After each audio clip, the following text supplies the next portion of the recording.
I've also heard political parties say, well, INEC monitored my primaries when they're factionalized. INEC didn't monitor your primaries.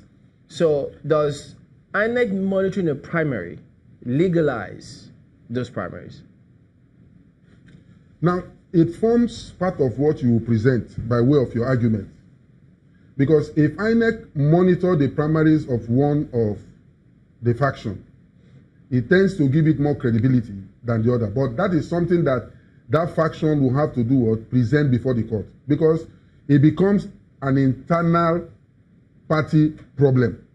So that when you now go before the court, the question that the court will now want to determine is to look at you that said you did it. Okay, let us see how you conducted your primaries. Did it comply with the Electoral Act? So if the other faction can show that his own comply with the Electoral Act, that settles the matter. And the court will only be aligned or will only be, moved to align itself with the one that comply with the Electoral Act, because the court cannot go outside it. Let me give this scenario. Go ahead. Because it happened, but let me not give the particular one, wherein they're factionalized. It turns out that somehow, politicians are very smart. INEC attends one primary, and then they attend the other faction. What do you do in that case? No, that's what I'm still saying. Because all that the court, because at the end of the day, it's the court that will resolve it. Notwithstanding that INEC was present in both, from what you have just said. INEC was there, INEC was equally what? There. Now, if INEC, let me tell you something here. Let me tell you something here. This is purely an issue of law for the court to resolve.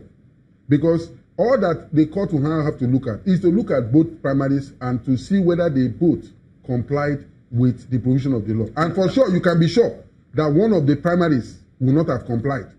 And it has to be strict, not substantial compliance. It must be strict compliance with the provision. Because let me tell you, because the election matters is sui generis. In other words, it's a special. Yeah. And because of that, the court too must be inclined to be sure that whatever position or decision they are giving must be in line with the law. If not, it's your turn to Israel.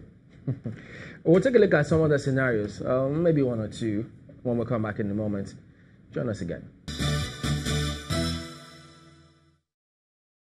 His home stretch now. Can INEC say, by reason of the fact that, well, we gave the timetable and we can modify and accommodate a thing or two, and then go ahead and accept certain names? What will be the implication of that, and can they do it? Now, the timetable, first of all, was a guideline which was issued by INEC. And I want to think that if they have the power to issue guidelines, as long as it falls within the purview of the law, if the amendment to that guideline can be done and it falls within that ambit of the law, I think with the greatest respect, INEC may. But that will be for national interest. In other words, fundamentally what will be underneath in them coming to this conclusion will be for the interest of the nation. Because if you take a position that tends to support a particular political party, bearing in mind the volatile nature of election, the credibility of the electoral body will be at stake. So in order to avoid such, that is why, as a rule, it is not even advisable that after coming up with such a guideline, you now want to do what? Amend. Except where it is clear that virtually everybody have, just like, take for instance, in 2015, even though the opposition was against it, when an issue of extending the time for the election is to be done for 6 weeks. Of course, security was used as one of the reasons for that. Meaning that it is no longer within the power of INEC. It has been taken up, meaning that INEC has done their own. So in other words, what it will therefore mean is that we as Nigerians will equally insist that let the security people equally come out with the details of how they are going to secure the country within that period to make sure that there is no attempt to move or shift the date of the election. Because what you have here is that INEC has demonstrated what you may call an intent to truly conduct an election or the general election for the year 2019. Now, it's for the security. We now turn our satellite to the security. So, what INEC will do in respect of this guideline will equally show whether they are going to be independent or dependent, as the case may be. Is that scenario going to play out again when you're seeing reports of politicians storing weapons, planning post-poll violence?